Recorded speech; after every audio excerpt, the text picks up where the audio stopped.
밤 11시 전남 담양의 험준한 산길입니다. 달빛도 구름에 가려진 칠흑 같은 어둠 속에서 한 병사의 손가락이 바위 틈에 필사적으로 매달려 있었습니다. 피가 흐르는 손톱 아래로는 까마득한 절벽이 입을 벌리고 있었죠. 차가운 겨울바람이 그의 군복을 파고들며 온몸을 얼어붙게 만들었습니다. 살려주세요. 목소리조차 떨리는 그 절규는 산 전체를 울렸습니다. 하지만 위에서 내려다보는 병장의 얼굴에는 냉소만이 가득했어요. 손전등 불빛이 그의 음험한 표정을 더욱 선명하게 드러내고 있었습니다. 제가 덜렁대다가 넘어진 거다. 다들 들었지? 20명의 병사들은 숨을 죽인 채 이 끔찍한 광경을 지켜볼 뿐이었습니다. 그 누구도 손을 내밀지 않았어요. 두려움이 양심을 짓눌렀죠. 매달린 병사의 군번줄에는 한지훈이라는 이름이 새겨져 있었습니다. 고작 19살의 어린 이등병이었어요. 그의 손가락이 점점 미끄러지기 시작했습니다. 죽음이 바로 코앞에 다가와 있었죠. 하지만 그의 눈에는 여전히 굴복하지 않는 의지가 타오르고 있었습니다. 어떻게 이런 일이 벌어질 수 있었을까요? 왜 한 사람의 인생이 이토록 벼랑 끝에 몰려야 했을까요? 오늘은 여러분께 한 고아 소년이 지옥 같은 군 생활을 견뎌내며 결국 자신만의 힘으로 일어선 이야기를 들려드리겠습니다. 그리고 그를 끝까지 지켜낸 두 형의 사랑 이야기도 함께요. 지금 구독, 좋아요, 알림 설정까지 해두시면 무료로 하루 한 편 웃음과 눈물이 있는 사연이 매일 배달됩니다. 그럼 이야기 시작하겠습니다. 25년 전 부산의 한 달동네였습니다. 골목마다 빨래가 널려 있고 연탄 타는 냄새가 코끝을 스쳤습니다. 좁은 골목길에는 아이들의 웃음소리와 울음소리가 뒤섞여 들려왔어요. 야, 고아 새끼야. 또 맞으러 왔냐? 동네 아이들의 주먹이 6살 지훈의 작은 몸을 때렸습니다. 다른 아이들보다 한 뼘은 작은 체구의 남루한 옷차림이었죠. 코피가 터져도 무릎이 까져도 지훈은 울지 않으려 애썼습니다. 이를 악물고 참았어요. 하지만 결국 참았던 눈물이 뚝뚝 떨어졌습니다. 엄마, 아빠. 입 밖으로 나온 그 말이 가슴을 더욱 아프게 했습니다. 없는 사람들을 부르는 자신이 한심했거든요. 그때였습니다. 우리 동생 건드리면 안 돼. 12살 수혁이 나타났습니다. 동네에서 가장 덩치가 큰 아이들도 수혁 앞에서는 꼬리를 내렸어요. 그의 눈빛에는 동생을 지키겠다는 강한 의지가 담겨 있었습니다. 아이들이 달아나자 수혁은 지훈을 품에 안았습니다. 형의 품은 엄마의 품처럼 따뜻했어요. 겨울바람을 막아주는 포근한 담요 같았습니다. 괜찮아, 울지 마. 형이 여기 있잖아. 수혁의 손이 지훈의 눈물을 닦아주었습니다. 그 손길은 세상에서 가장 부드러웠어요. 상처 난 곳을 살살 어루만지며 아픔을 달래주었죠. 형, 나는 왜 이렇게 약해? 지훈의 목소리가 떨렸습니다. 자신이 초라하게 느껴졌거든요. 약한 게 아니야. 아직 어려서 그런 거야. 지훈아, 너는 누구보다 강한 아이가 될 거야. 수혁의 말에는 확신이 담겨 있었습니다. 동생을 향한 믿음이 가득했어요. 10살 민호가 숨을 헐떡이며 달려왔습니다. 지훈이 맞았다는 소식을 듣고 뛰어온 것이었어요. 작은 주먹이 꽉 쥐어져 있었고 얼굴이 빨갛게 달아올라 있었습니다. 지훈아, 남자는 울면 안 돼. 답답하면 나한테 와. 같이 해결하자. 민호의 목소리에는 아버지 같은 든든함이 있었습니다. 엄격하지만 따뜻한 그런 목소리였어요. 동생을 단단하게 만들겠다는 의지가 느껴졌죠. 그날 밤 셋이서 쪼그려 앉아 라면을 끓여 먹었습니다. 좁은 단칸방에는 연탄 냄새가 가득했어요. 벽지는 곳곳이 뜯어져 있었고 천장에는 물이 새는 자국이 선명했습니다. 하지만 형들이 있으니 온 세상이 든든했어요. 지훈아, 형들이 널 지켜줄게. 수혁의 약속이었습니다. 그 약속에는 평생의 무게가 실려 있었어요. 하지만 가끔은 혼자서도 강해져야 해. 민호의 당부였습니다. 현실을 직시하게 만드는 따뜻한 엄격함이었죠. 그렇게 셋은 서로에게 엄마가 되고 아빠가 되어주며 자랐습니다. 부모는 없었지만 사랑은 넘쳤어요. 세월이 흘러 수혁은 육군사관학교에 수석으로 입학했습니다. 뛰어난 리더십과 전술 능력으로 주목받았어요. 동기들 사이에서도 인망이 두터웠죠. 졸업 후에는 빠른 속도로 진급을 거듭해 대장까지 올라섰습니다. 민호는 법대를 졸업하고 군 법무관이 되었습니다. 정의감이 강하고 원칙을 중시하는 성격이었어요. 복잡한 군법 사건들을 명쾌하게 해결하며 소장까지 진급했죠. 두 형 모두 군에서 총망받는 인재였습니다. 하지만 지우는 여전히 작고 왜소했습니다. 다른 사람들 눈에는 평범한 청년으로 보였어요. 사람들은 늘 말했습니다. 지훈이는 형들 그늘에서 평생 살 거야. 형들이 없었으면 벌써 망했을 텐데. 참 운이 좋은 녀석이야. 형들 덕분에 편하게 사는구나. 그런 말들이 지훈의 마음을 갉아먹었습니다. 형들은 언제나 사랑으로 감싸주었지만 지훈은 스스로에 대한 의문이 커져갔어요. 나는 정말 형들 없이는 아무것도 할 수 없는 약한 인간일까? 내 힘으로는 아무것도 해낼 수 없는 걸까? 그런 생각들이 밤마다 지훈을 괴롭혔습니다. 자존감은 점점 바닥으로 떨어졌어요. 20살 생일날이었습니다. 형들이 준비한 소박한 생일상 앞에서 지훈은 중요한 결심을 발표했어요. 형들, 저는 그냥 평범한 이등병으로 군대 갈 거예요. 수혁이 놀라며 젓가락을 내려놓았습니다. 민호의 표정도 심각해졌어요. 지훈아, 굳이 그럴 필요 없어. 형들이 도와줄 수 있는데. 수혁의 목소리에 걱정이 가득했습니다. 동생이 힘들어할까봐 마음이 아팠어요. 그래, 우리가 미리 부대에 연락해서. 민호도 동생을 걱정하는 마음이었습니다. 하지만 지훈은 고개를 저었습니다. 안 돼요, 형들. 이번만큼은 제가 혼자 해보고 싶어요. 지훈의 눈에 결의가 담겨 있었어요. 지금까지 느껴보지 못한 강한 의지였죠. 전 지금까지 형들 덕분에 살아왔어요. 그건 정말 감사한 일이고 행복한 일이었어요. 하지만 이제는 정말로 혼자 할 수 있는지 확인해보고 싶어요. 민호가 지훈의 어깨를 잡았습니다. 알겠어. 하지만 힘들면 언제든 연락해. 네, 하지만 웬만하면 연락 안 할 거예요. 저도 이제 혼자 할 수 있다는 걸 증명하고 싶어요. 수혁의 눈가가 촉촉해졌습니다. 동생이 이렇게 의젓하게 자란 게 자랑스러우면서도 걱정이 되었어요. 그럼 약속해. 정말 위험한 일이 생기면 반드시 연락하겠다고. 네, 약속할게요. 그렇게 지훈은 이등병 한지훈으로 군에 입대했습니다. 그 누구도 그가 대장과 소장의 동생이라는 걸 모른 채로요. 전라남도 담양 보병 61연대였습니다. 산으로 둘러싸인 외딴 부대였어요. 도시와는 한참 떨어져 있어서 휴가를 나가기도 쉽지 않은 곳이었죠. 겨울 바람이 매섭게 불어오는 곳이었습니다. 버스에서 내린 신병들의 얼굴에는 긴장감이 가득했어요. 지훈도 마찬가지였습니다. 가방을 메고 부대 정문을 통과하는 순간 새로운 인생이 시작되는 느낌이었죠. 야, 새끼들아. 여기는 너희 집이 아니다. 윤상혁 병장의 고함 소리가 생활관을 찢었습니다. 6척이 넘는 덩치에 울퉁불퉁한 근육 그리고 음험한 눈빛까지. 그는 그야말로 공포 그 자체였어요. 신병들이 일렬로 서 있는 모습을 훑어보던 윤 병장의 시선이 지훈에게 머물렀습니다. 뭔가 마음에 들지 않는 표정이었죠. 특히 너. 윤 병장의 굵은 손가락이 지훈을 가리켰습니다. 다른 신병들의 시선이 일제히 지훈에게 쏠렸어요. 한지훈이지? 뭐 이렇게 곱상하게 생겼냐? 군대 놀러 왔나? 지훈은 고개를 숙였습니다. 첫날부터 찍힌 것 같아 가슴이 답답했어요. 심장이 빠르게 뛰었습니다. 대답해. 아닙니다. 지훈의 목소리가 작게 들렸습니다. 긴장해서 목소리가 제대로 나오지 않았어요.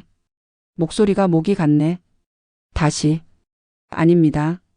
이번엔 좀 더 큰 소리였지만 여전히 윤 병장은 만족스럽지 않은 표정이었습니다. 윤 병장이 지훈의 앞에 바짝 다가왔습니다. 그의 입에서는 담배 냄새와 술 냄새가 섞여 나왔어요. 압박감이 엄청났습니다. 지훈은 숨이 막힐 것 같았어요. 너 고하지? 지훈의 온몸이 굳었습니다. 어떻게 알았을까요? 가슴이 철렁 내려앉았습니다. 입대 서류 봤다. 보호자 란이 비어있더라. 윤 병장의 입가에 비웃음이 걸렸습니다. 그 웃음이 지훈에게는 칼날처럼 느껴졌어요. 고아 주제에 군기가 빠졌네. 여기서 버틸 수 있을 것 같냐? 다른 신병들이 숨을 죽이며 지켜보고 있었습니다. 모두가 자신이 표적이 되지 않기를 바라는 눈빛이었어요. 버텨보겠습니다. 지훈의 목소리에 의외로 단호함이 담겨 있었습니다. 스스로도 놀라웠어요. 뭐라고? 윤 병장의 눈이 위험하게 반짝였습니다. 버텨보겠다고 했습니다. 지훈이 다시 한번 또렷하게 말했습니다. 이번에는 목소리에 힘이 실려 있었어요. 윤 병장의 눈에 섬뜩한 빛이 돌았습니다. 이 작은 것이 감히 대들다니요? 기분이 나빠졌습니다. 좋아. 얼마나 버티나 보자. 그 말에는 악의가 가득했습니다. 지훈의 운명이 결정되는 순간이었어요. 그날 밤부터 지훈의 지옥이 시작되었습니다. 식당에서의 첫 번째 모욕. 다음 날 아침 식사 시간이었습니다. 식당에는 수백 명의 병사들이 앉아 밥을 먹고 있었어요. 수저 부딪히는 소리와 잔잔한 대화 소리가 들렸습니다. 평범한 아침 풍경이었죠. 지훈이 밥을 받아 자리에 앉으려는 순간 윤 병장이 나타났습니다. 마치 기다리고 있었던 것처럼요. 야, 한지훈. 네. 지훈이 벌떡 일어났습니다. 온몸에 긴장이 돌았어요. 그 밥 맛있어 보이네. 윤 병장이 지훈의 밥그릇을 내려다 보았습니다. 따뜻한 밥에서 김이 모락모락 올라오고 있었어요. 그 순간이었습니다. 윤 병장이 지훈의 밥그릇에 침을 뱉었습니다. 끈적한 침이 흰 밥 위에 떨어졌습니다. 순식간에 밥이 더러워졌어요. 식당에 있던 모든 병사들이 숟가락을 멈췄습니다. 정적이 흘렀어요. 하지만 아무도 말하지 않았습니다. 모두가 숨을 죽이고 있었죠. 내 인생 같지 않냐? 더럽고 엉망인 거. 윤 병장의 말이 식당 전체에 울려 퍼졌습니다. 다른 병사들이 고개를 숙였어요. 그리고는 밥그릇을 바닥에 떨어뜨렸습니다. 철커덕. 스테인리스 그릇이 바닥에 떨어지는 소리가 요란했습니다. 밥알이 사방으로 튀었어요. 국물도 바닥에 흘렀습니다. 치워. 윤 병장의 명령이었습니다. 차갑고 무표정한 얼굴이었어요. 지훈은 무릎을 꿇고 밥알을 하나하나 주었습니다. 손이 떨렸지만 참았어요. 눈물이 나올 것 같았지만 참았습니다. 다른 병사들이 지켜보는 앞에서 무릎을 꿇는다는 게 얼마나 수치스러운지. 이까지 거에 굴복할 수 없어. 형들이 보고 있을 텐데. 지훈은 마음속으로 형들을 떠올렸습니다. 수혁의 따뜻한 품과 민호의 든든한 어깨가 생각났어요. 바닥에 밥알을 줍는 동안 윤 병장은 만족스러운 표정으로 지켜보고 있었습니다. 그때 김상민 상병이 조용히 다가와 속삭였습니다. 지훈아, 조금만 참아. 언젠가 끝날 거야. 김상민은 3년차 상병으로 유일하게 지훈을 걱정해주는 선임이었습니다. 하지만 그조차도 조심스러워했죠. 자신도 표적이 될 수 있다는 걸 알고 있었거든요. 그날 밤 생활관은 음산한 분위기에 휩싸였습니다. 소등 시간이 지나고 모든 불이 꺼졌어요. 20명의 병사들이 누워있는 생활관은 고요했습니다. 겨울바람이 창문을 두드리는 소리만 들렸죠. 야, 고아야. 윤 병장의 목소리가 어둠을 가로질렀습니다. 다른 병사들은 모두 잠든 척했어요. 아무도 모르는 척하고 싶었거든요. 일어나. 지훈이 벌떡 일어났습니다. 심장이 쿵쾅거렸어요. 무슨 일이 또 생길지 두려웠습니다. 내 이불 좀 봐라. 손전등 불빛이 지훈의 침대를 비췄습니다. 이불이 흠뻑 젖어 있었어요. 윤 병장이 찬물을 부어놓은 것이었습니다. 축축한 이불에서 자는 기분이 어떨까? 고아는 원래 이런 데서 자야 하는 거 아니야? 12월 한겨울이었습니다. 난방도 제대로 안 되는 생활관에서 젖은 이불을 덮고 자라는 건 고문이나 다름없었어요. 몸이 얼어붙을 것 같았습니다. 하지만 지훈은 그대로 누웠습니다. 이를 악물고 참았어요. 온몸이 부들부들 떨렸지만 소리를 내지 않았습니다. 이까지 거에 굴복하면 안 돼. 나는 강하다. 나는. 지훈은 마음속으로 되뇌었습니다. 형들이 키워준 강함을 믿었어요. 다음 날 아침 지훈의 신발이 사라졌습니다. 어라? 내 신발 어디 갔지? 윤 병장이 일부러 놀란 척했습니다. 하지만 그의 눈에는 악의적인 미소가 걸려 있었어요. 모든 병사들이 지켜보는 가운데 지훈은 맨발로 훈련을 받아야 했습니다. 12월에 얼어붙은 훈련장을 맨발로 뛰어야 했어요. 발바닥이 얼어붙고 돌멩이에 찔려 피가 났지만 지훈은 끝까지 뛰었습니다. 발자국마다 피가 묻어나왔지만 포기하지 않았어요. 숨이 차서 헐떡였지만 완주했습니다. 야, 한지훈. 저녁 점호 시간 윤 병장이 칫솔 하나를 내밀었습니다. 새 칫솔이 아니라 오래 쓴 낡은 칫솔이었어요. 내 칫솔로 변기 닦아라. 생활관이 얼어붙었습니다. 이건 너무했어요. 아무리 군대라지만 이런 건 상식을 벗어난 일이었죠. 다른 병사들이 불안한 눈빛으로 지켜보고 있었습니다. 하지만 아무도 나서지 않았어요. 빨리 안 해? 윤 병장의 목소리가 더욱 험악해졌습니다. 지우는 떨리는 손으로 칫솔을 받았습니다. 화장실로 걸어가는 발걸음이 무거웠어요. 한 걸음 한 걸음이 수치심으로 가득했습니다. 변기를 닦는 동안 지훈의 눈에서 눈물이 떨어졌습니다. 하지만 소리는 내지 않았어요. 이를 꽉 깨물고 참았습니다. 고아는 역시 고아답게 살아야 해. 윤 병장의 말이 화장실에 메아리 쳤습니다. 그 말이 지훈의 가슴을 찢었어요. 며칠이 지나면서 훈련은 더욱 가혹해졌습니다. 구보 훈련 중이었어요. 추운 겨울 아침 모든 병사들이 운동장을 뛰고 있었습니다. 입에서는 하얀 김이 나왔어요. 지훈이 앞서 달리고 있을 때였습니다. 윤 병장이 슬쩍 발을 걸었어요. 으악! 지훈이 콘크리트 바닥에 처박혔습니다. 얼굴과 무릎, 팔꿈치에서 피가 흘렀어요. 옷이 찢어지고 살점이 까졌습니다. 야, 괜찮냐? 앞을 보고 뛰어야지. 윤 병장이 걱정하는 척 연기했습니다. 하지만 그의 눈에는 만족스러운 빛이 돌았어요. 다른 병사들은 모두 알고 있었지만 아무도 말하지 않았습니다. 지훈은 피를 흘리면서도 일어나 뛰기를 계속했습니다. 상처가 아팠지만 참았어요. 사격 훈련 때는 더 위험했습니다. 야, 한지훈. 사격 자세가 엉망이네. 윤 병장이 지훈 옆에 바짝 붙어섰습니다. 그리고 자신의 총구를 슬쩍 지훈 쪽으로 돌렸어요. 이렇게 하는 거야. 방아쇠에 손가락을 올리고 살짝 당겼습니다. 물론 실타는 없었지만 그 행동 자체가 위험했어요. 지훈의 얼굴이 새파랗게 질렸습니다. 죽을 뻔한 공포가 온몸을 휩쓸었어요. 총구가 자신을 향하고 있다는 공포, 그리고 언제든 실수로 총이 발사될 수 있다는 두려움이 엄습했습니다. 겁먹은 얼굴 보니까 재밌네. 윤 병장이 비웃으며 총을 내렸습니다. 하지만 그 짧은 순간 지훈은 죽음의 공포를 온몸으로 느꼈어요. 제시도 재계속 편집 화생방 훈련은 정말 지옥이었습니다. 가스실에 들어가기 전 모든 병사들이 방독면을 착용했어요. 화학가스가 가득한 밀폐된 공간에서 견디는 훈련이었죠. 윤 병장이 지훈의 방독면을 점검한다며 살짝 만졌습니다. 다른 사람들은 모르게 밸브를 조금 열어둔 것이었어요. 들어가. 가스실 안은 지옥 같았습니다. 화학가스의 매캐한 냄새가 코와 목을 찔렀어요. 다른 병사들은 멀쩡했지만 지훈만 혼자 질식하기 시작했습니다. 숨을 쉴 수 없었어요. 눈물이 쏟아지고 코에서는 콧물이 흘렸습니다. 목이 타는 것 같았어요. 결국 지훈이 토하며 쓰러졌습니다. 야, 한지훈이 쓰러졌다. 의무병이 달려와 응급처치를 했어요. 지훈을 가스실 밖으로 끌어냈죠. 이 녀석 방독면 점검을 제대로 안 했나? 윤 병장이 시치미를 뗐습니다.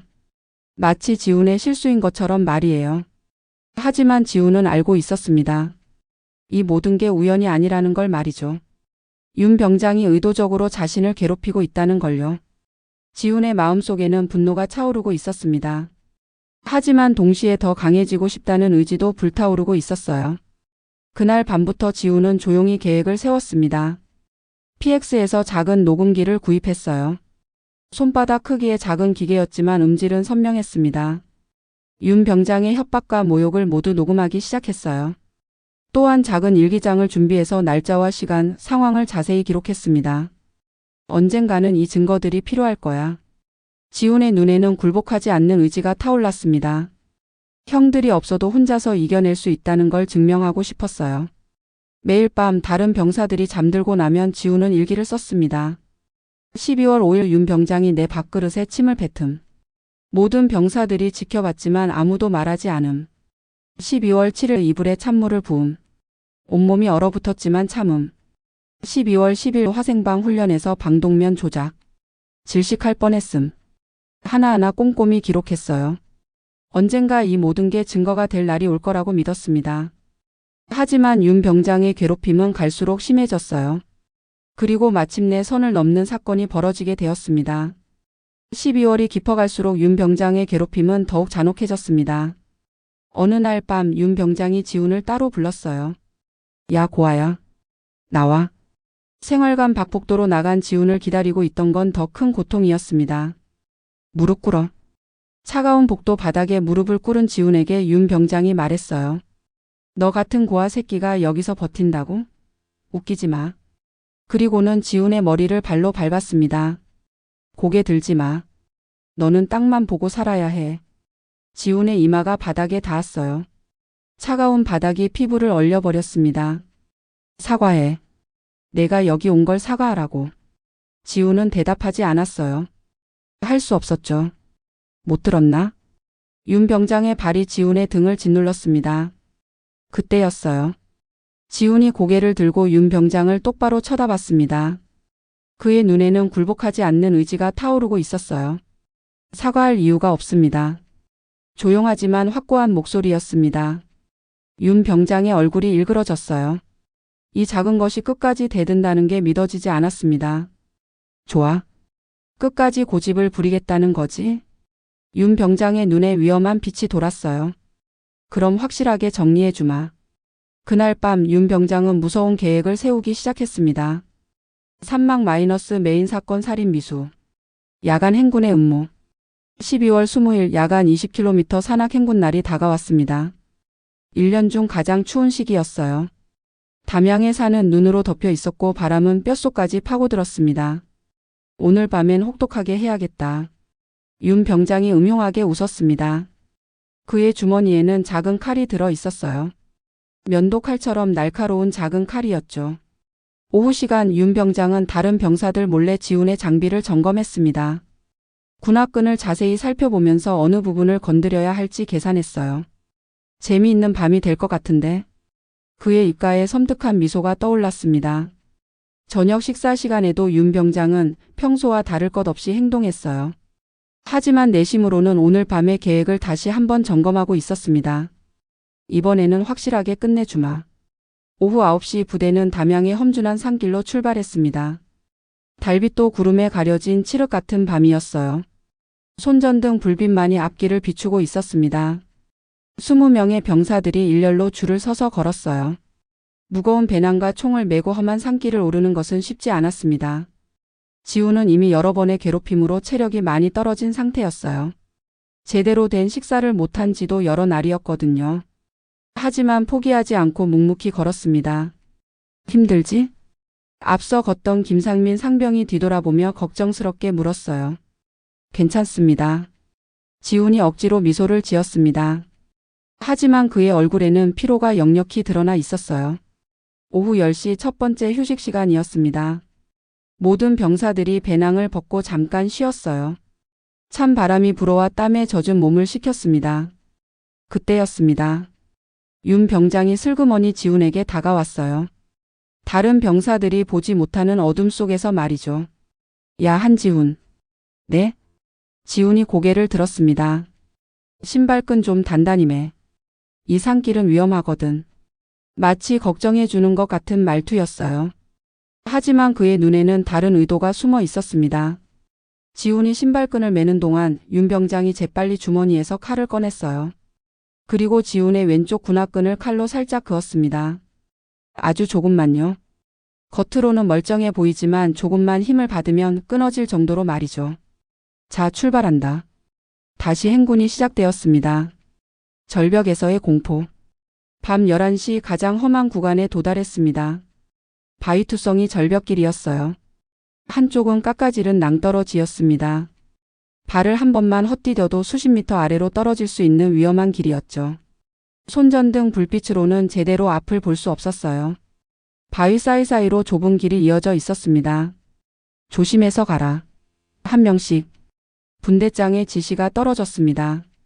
병사들이 한 명씩 조심스럽게 바위길을 건너기 시작했어요. 아래로는 까마득한 절벽이 보였습니다. 지훈의 차례가 되었습니다. 무거운 배낭을 메고 바위길을 조심스럽게 걸었어요. 한 걸음 한 걸음이 조심스러웠습니다. 그때였습니다. 지훈의 발이 돌부리에 걸렸어요. 균형을 잡으려고 몸을 움직이는 순간 뚝 왼쪽 군화끈이 끊어졌습니다. 미리 칼로 그어 놓았던 부분이 끊어진 것이었어요. 신발이 벗겨지면서 지훈의 몸이 균형을 잃었습니다. 으아! 지훈의 비명이 산 전체를 울렸습니다. 그의 몸이 절벽 아래로 굴러떨어졌어요. 하지만 다행히 간신히 바위 틈에 손가락을 걸어 매달릴 수 있었습니다. 아래는 까마득한 절벽이었어요. 차가운 바위가 손가락을 파고들었습니다. 손에서는 피가 흘러내렸죠. 손톱이 빠질 것 같은 고통이었어요. 살려주세요. 지훈의 절규가 메아리 쳤습니다. 그 소리가 산 전체를 울렸어요. 하지만 위에서는 아무도 즉시 도와주지 않았습니다. 한지훈이 어디 갔지? 윤 병장이 일부러 놀란 척했습니다. 마치 지금 막 깨달은 것처럼요. 여기 있습니다. 도와주세요. 지훈의 목소리가 절벽 아래에서 간신히 들려왔어요. 목소리가 떨리고 있었습니다. 병사들이 웅성거렸습니다. 야, 이거 사고 아냐? 빨리 도와줘야 하는 거 아니야? 로프는 어디 있어? 하지만 윤 병장이 차갑게 말했습니다. 제가 덜렁대다가 넘어진 거다. 다들 들었지? 윤 병장의 목소리에는 협박의 의미가 담겨 있었어요. 병사들을 침묵하게 만드는 위압감이 있었죠. 20명의 병사들이 숨을 죽였습니다. 그 누구도 감히 대들지 못했어요. 혹시 자신들도 표적이 될까 봐 두려워했죠. 병사들 중 몇 명은 양심의 가책을 느꼈습니다. 하지만 윤 병장의 눈빛을 보고는 아무 말도 할 수 없었어요. 한 명은 주먹을 꽉 쥐었지만 결국 풀어버렸습니다. 또 다른 병사는 눈을 감아버렸어요.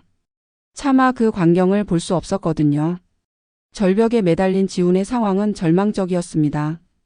손가락이 점점 미끄러지기 시작했어요. 차가운 겨울 바람이 온몸을 얼려버렸습니다. 아래를 내려다보니 아무것도 보이지 않는 깊은 어둠뿐이었어요. 여기서 죽을 수는 없어. 형들이 기다리고 있어.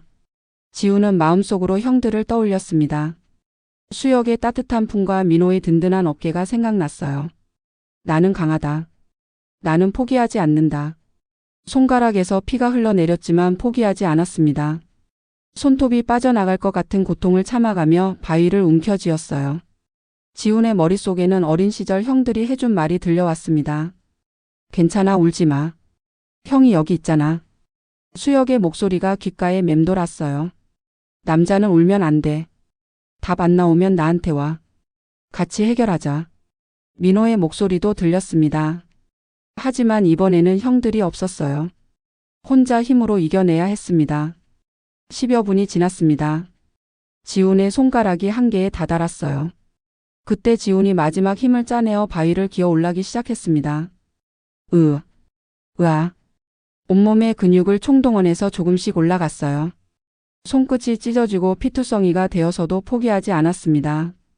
바위 모서리에 무릎을 걸쳐 몸을 끌어올렸어요. 팔꿈치로는 온몸의 무게를 지탱했습니다. 숨이 턱에 찼지만 계속 올라갔어요. 마침내 지훈이 바위 위로 올라왔습니다.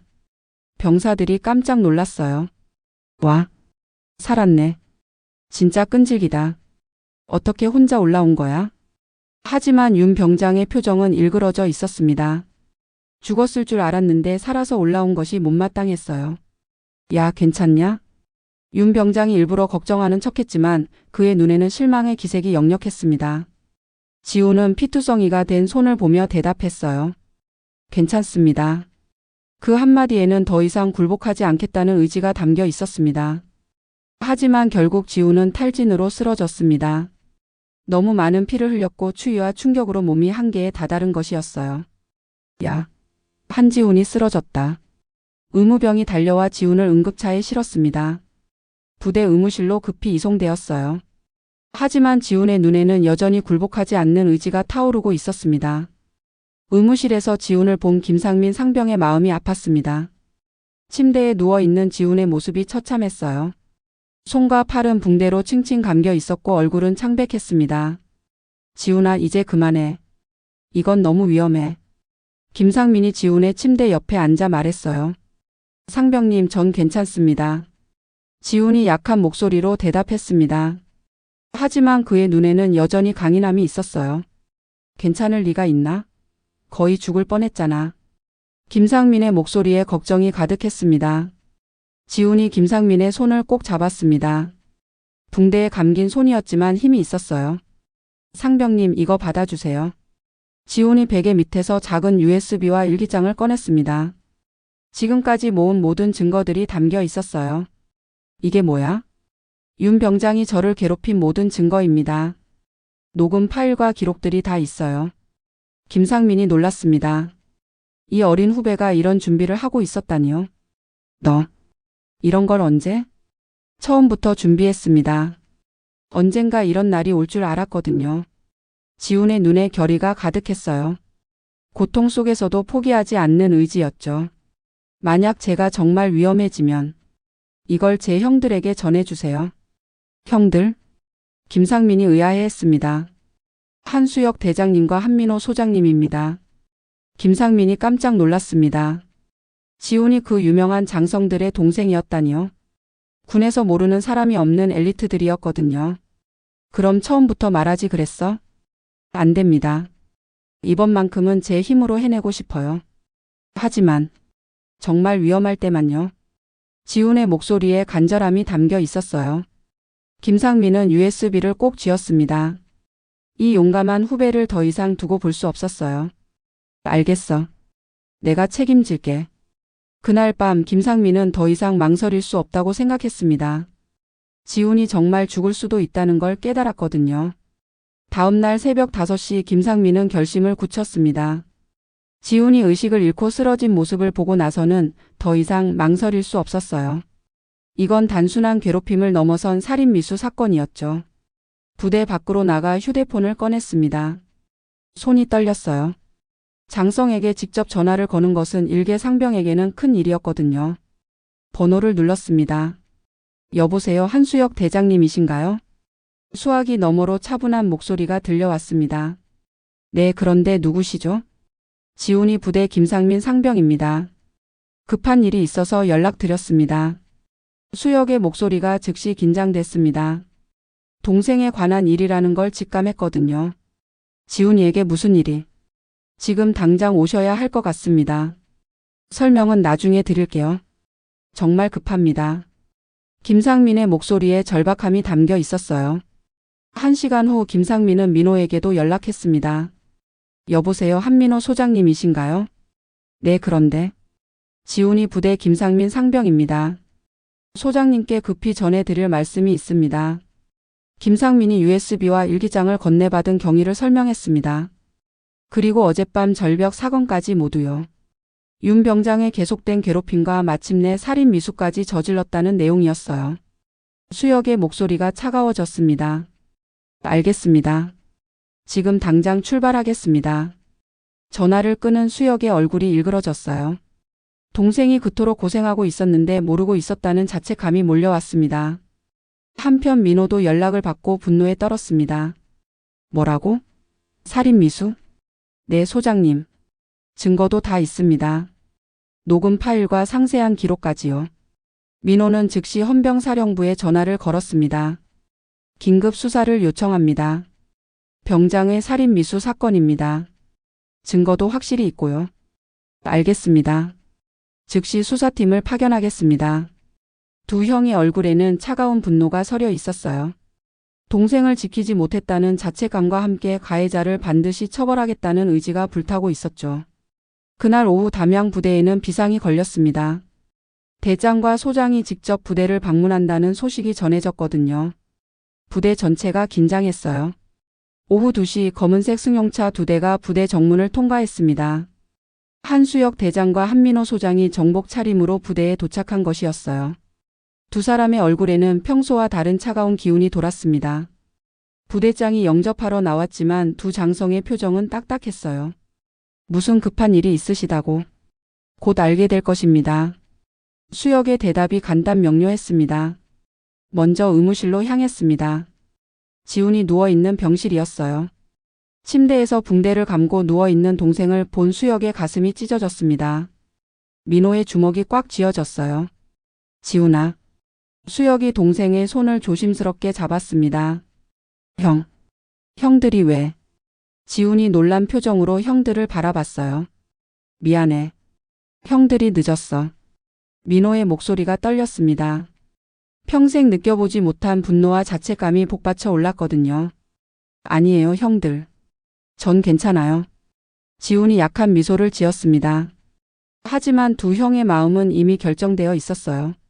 이 일을 반드시 끝내겠다고 말이죠. 다음 날 아침 전 부대원 강당 집합 명령이 내려졌습니다. 병사들이 웅성거렸어요. 무슨 일이지? 갑자기 왜 집합이야? 어제 장성들이 왔다던데.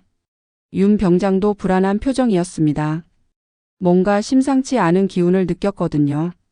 혹시 자신의 행동이 들킨 건 아닌지 의심스러웠어요. 오전 9시 강당 문이 열렸습니다. 정복 차림의 두 장성이 들어왔어요. 한수혁 대장과 한민호 소장이었습니다. 강당이 순식간에 조용해졌습니다. 수백 명의 병사들이 숨소리조차 죽이고 있었어요. 윤 병장의 얼굴이 하얗게 질렸습니다. 무슨 일인지 본능적으로 알 것 같았어요. 손바닥에서 식은땀이 났습니다. 수혁이 단상에 올라 마이크를 잡았습니다. 안녕하십니까? 저는 한수혁 대장입니다. 차분하지만 위압적인 목소리였어요. 강당 전체에 긴장감이 감돌았습니다. 오늘 여러분께 들려드릴 이야기가 있습니다. 민호가 USB를 재생장치에 연결했습니다. 그의 손놀림에서도 분노가 느껴졌어요. 잘 들어보시기 바랍니다. 스피커에서 윤 병장의 목소리가 흘러나왔어요. 고아 주제에 잘 버티는 게 싫어서 말이야. 강당에 있던 모든 사람들이 놀랐습니다. 윤 병장의 얼굴이 더욱 창백해졌어요. 내 인생 같지 않냐? 더럽고 엉망인 거. 고아는 역시 고아답게 살아야 해. 내 칫솔로 변기 닦아라. 하나하나 재생될 때마다 강당의 분위기가 얼어붙었습니다. 병사들이 충격에 빠진 표정으로 서로를 바라봤어요. 윤 병장이 벌벌 떨기 시작했습니다. 이건 말이 나오지 않았어요. 자신이 한 모든 말들이 고스란히 녹음되어 있었거든요. 수혁이 차가운 눈빛으로 윤 병장을 바라봤습니다. 더 있습니다. 절벽에서의 대화도 들려왔습니다. 제가 덜렁대다가 넘어진 거다. 다들 들었지? 이 부분이 나올 때 강당이 완전히 얼어붙었어요. 모든 병사들이 그날 밤의 끔찍한 기억을 떠올렸죠. 그때 강당 뒤쪽 문이 열렸습니다. 헌병 대장이 수사관들과 함께 들어왔어요. 검은 제복을 입은 헌병들의 모습이 위압적이었습니다. 윤상혁 병장. 헌병 대장의 우렁찬 목소리가 강당에 울렸습니다. 윤 병장이 벌떡 일어났습니다. 다리가 후들거렸어요. 살인 미수 및 가혹행위 혐의로 긴급 체포합니다. 수갑이 채워지는 소리가 강당에 울렸습니다. 차가운 쇠소리였어요. 윤 병장이 비명을 질렀습니다. 난 그냥 군기 잡으려던 거야. 정말 죽이려던 게 아니라고. 그의 목소리에 절망이 가득했어요. 하지만 이미 늦었죠. 수혁이 한 걸음 다가가 차가운 목소리로 말했습니다. 그걸 사람들은 살인이라고 부릅니다. 그 한마디가 강당 전체를 얼어붙게 만들었어요. 윤 병장의 얼굴에서 모든 혈기가 빠져나갔습니다. 민호가 추가로 말했습니다. 법은 의도가 아니라 결과로 판단합니다. 당신이 한 행동은 명백한 살인 미수입니다. 윤 병장이 끌려나가면서 절규했어요. 한지훈, 내가 다 꾸민 거지. 하지만 아무도 그의 말에 귀 기울이지 않았습니다. 병사들의 눈빛은 차가웠어요. 함께 괴롭힘에 가담했던 박민수, 이준호 상병들도 연행되었습니다. 우리는 그냥 시킨 대로 한 건데. 병장님이 하라고 해서. 하지만 변명은 통하지 않았어요. 공범은 공범이었거든요. 윤 병장이 끌려나간 후 강당에는 무거운 침묵이 흘렀습니다. 수혁이 다시 마이크를 잡았어요.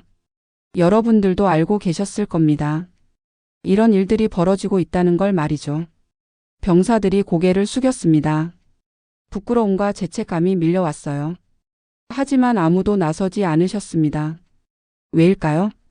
민호가 이어서 말했습니다. 두려움 때문이겠죠. 다음 표적이 자신이 될까봐 말입니다. 병사들의 얼굴이 더욱 붉어졌어요. 하지만 침묵은 또 다른 폭력입니다. 약자를 방관하는 것은 가해자와 다를 바 없어요.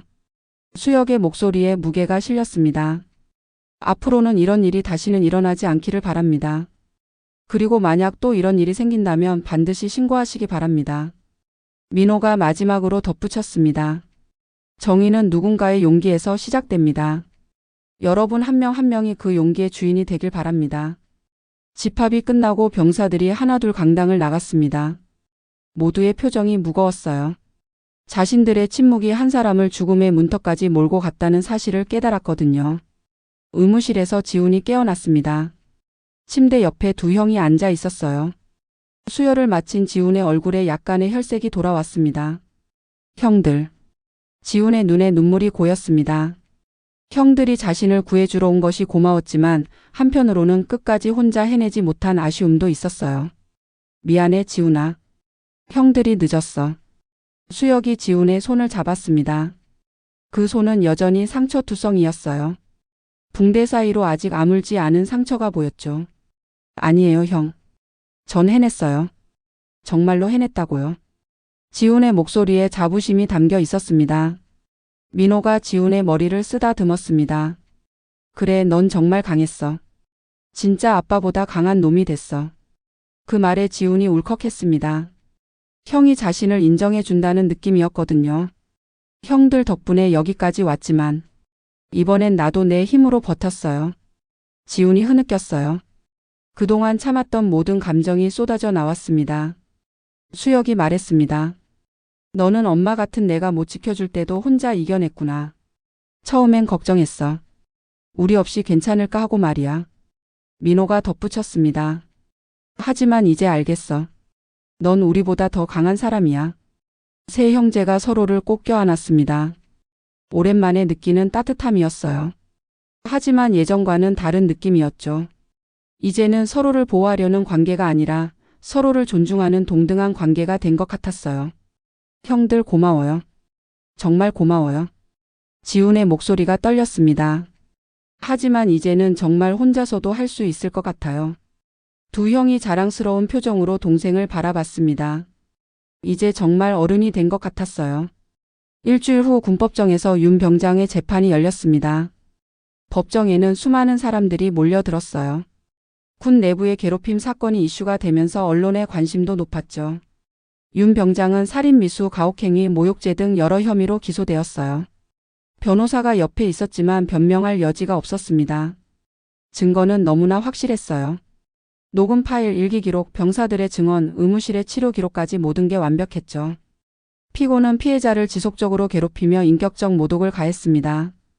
검사의 기소 내용이 낭독되었어요. 특히 야간 행군 중 고의로 군화끈을 절단하여 피해자를 절벽으로 추락시킨 행위는 명백한 살인 미수에 해당합니다. 윤 병장이 변명을 늘어놓았지만 소용없었어요. 저는 정말 죽이려던 게 아니었습니다. 그냥 혼내주려던 거였어요. 하지만 판사는 냉정했습니다. 의도가 어떻든 결과는 명백합니다. 피해자는 죽음의 위험에 처했고 실제로 중상을 입었습니다. 재판은 이틀에 걸쳐 진행되었어요. 지훈도 증인으로 출석했습니다. 피해자는 어떤 심정으로 이 일들을 견뎌냈습니까? 판사의 질문에 지훈이 대답했어요. 무서웠습니다. 하지만 포기하고 싶지 않았어요. 제가 약하다고 증명하고 싶지 않았거든요. 지훈의 목소리는 담담했지만 강인함이 느껴졌습니다. 피고에게 하고 싶은 말이 있습니까? 지훈이 윤 병장을 바라봤어요. 그의 눈에는 분노가 아니라 연민이 있었습니다. 저는 윤 병장을 미워하지 않습니다. 다만 이런 일이 다시는 일어나지 않았으면 좋겠어요. 마침내 판사의 선고가 떨어졌습니다. 피고인 윤상혁을 살인미수죄로 징역 3년, 가혹행위죄로 징역 1년을 병합하여 징역 4년에 처한다. 윤 병장의 군 생활은 완전히 끝난 것이었어요. 그를 따르던 박민수, 이준호 상병들도 각각 징역 1년과 2년을 선고받았습니다. 재판이 끝나고 부대로 돌아온 지훈을 맞이하는 분위기가 완전히 바뀌어 있었습니다. 괴롭힘은 사라졌어요. 하지만 그것만으로는 부족했습니다. 지훈은 더 큰 변화를 원했거든요. 어느 날 새로 들어온 신병 한 명이 다른 선임들에게 괴롭힘을 당하는 걸 목격했습니다. 야, 그만해.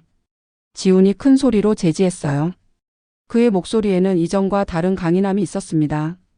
뭐야? 한지훈이 왜 나서는 거야?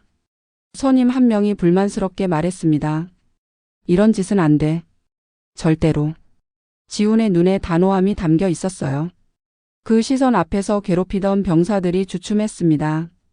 너도 예전에 당했다고 해서 오지랖 부리는 거야? 그래서 더 나서는 거야? 이런 일이 반복되면 안 되거든. 지훈의 목소리에는 확신이 가득했습니다. 더 이상 두려워하지 않는 사람의 목소리였어요. 다른 병사들도 하나둘 모여들었습니다. 지훈이 말이 맞아. 우리도 예전에 모르는 척했던 게 잘못된 것 같아. 분위기가 바뀌었습니다. 이제는 괴롭힘을 막으려는 사람들이 더 많아졌어요. 지훈은 진짜 강한 사람이 되었습니다. 형들의 그늘이 아닌 자신만의 빛을 발하는 사람으로 말이죠. 몇 달 후 부대 전체가 달라졌습니다. 상급자들도 후임들을 대하는 태도가 완전히 바뀌었어요. 무조건 복종을 강요하는 게 아니라 서로 존중하는 분위기가 만들어졌습니다. 한편 감옥에 있던 윤 병장은 전혀 변하지 않았습니다. 내가 뭘 잘못했다는 거야. 면회 온 가족에게도 여전히 화를 냈어요. 군대가 원래 그런 거 아니냐. 나도 신병 때 맞고 살았는데. 전혀 반성하지 않았습니다. 오히려 자신이 피해자라고 생각하고 있었어요. 한지훈 그 새끼가 나를 망친 거야. 동료 수감자들에게도 계속 같은 말만 반복했습니다. 고아 주제에 감히 나한테 대들어서. 내가 얼마나 억울한지 알아? 교도관이 상담을 권했지만 거부했어요. 상담이 뭐야? 내가 왜 상담을 받아야 해? 끝까지 자신의 잘못을 인정하지 않았습니다. 그런 인간이었어요. 오히려 출소하면 지훈을 찾아가겠다고 위협하기까지 했습니다. 기다려라 한지훈. 내 놈 때문에 내 인생이 망가졌어. 하지만 그런 협박도 더 이상 지훈에게는 무의미했습니다. 지훈은 이미 그보다 훨씬 강한 사람이 되어 있었거든요. 전역을 앞둔 어느 날 세 형제가 부대 앞에서 만났습니다. 지훈이 군복을 벗고 사복을 입은 모습이 한층 성숙해 보였어요. 얼굴에는 진짜 자신감이 넘쳤습니다. 지훈아. 수혁이 동생의 어깨에 손을 올렸습니다. 이제 정말 어른이 됐구나. 민호도 감격스러운 표정이었어요. 형들 저 해냈죠? 지훈의 목소리에는 뿌듯함이 가득했습니다. 당연하지. 넌 우리보다 강해. 수혁이 말했습니다. 이제 우리는 동등해. 서로를 지켜주는 진짜 형제야. 민호가 덧붙였습니다. 세 형제가 서로를 꼭 껴안았습니다. 석양이 지는 부대 앞에서 세 사람의 그림자가 길게 늘어졌어요. 하지만 이제는 누구의 그림자도 다른 사람을 가리지 않았습니다. 각자가 각자의 빛을 발하고 있었죠. 앞으로도 서로 응원하자. 그래, 진짜 가족으로. 네 형들. 마무리. 그렇습니다. 이것이 바로 육군 삼형제의 이야기였습니다. 고아로 태어나 세상에서 가장 약한 존재라고 여겨졌던 한 소년이 결국 누구보다 강한 사람이 되는 이야기였어요. 지훈은 깨달았습니다. 진정한 강함이 무엇인지를 말이죠. 강함은 남을 누르는 힘이 아니었습니다. 어떤 절망 속에서도 포기하지 않는 의지였어요. 자신을 괴롭힌 사람을 미워하기보다는 같은 일이 다른 사람에게 일어나지 않게 막으려는 용기였습니다. 형들도 배웠습니다. 사랑은 상대방을 보호하는 것만이 아니라 상대방이 스스로 강해질 수 있도록 믿고 기다려주는 것이라는 걸 말이죠. 세상에는 지훈처럼 혼자 고통받고 있는 사람들이 많습니다. 그들에게 필요한 것은 동정이 아니라 믿음이에요. 그들이 충분히 강하다는 믿음, 언젠가 반드시 이겨낼 수 있다는 믿음 말입니다. 그리고 무엇보다 중요한 것은 침묵하지 않는 용기입니다.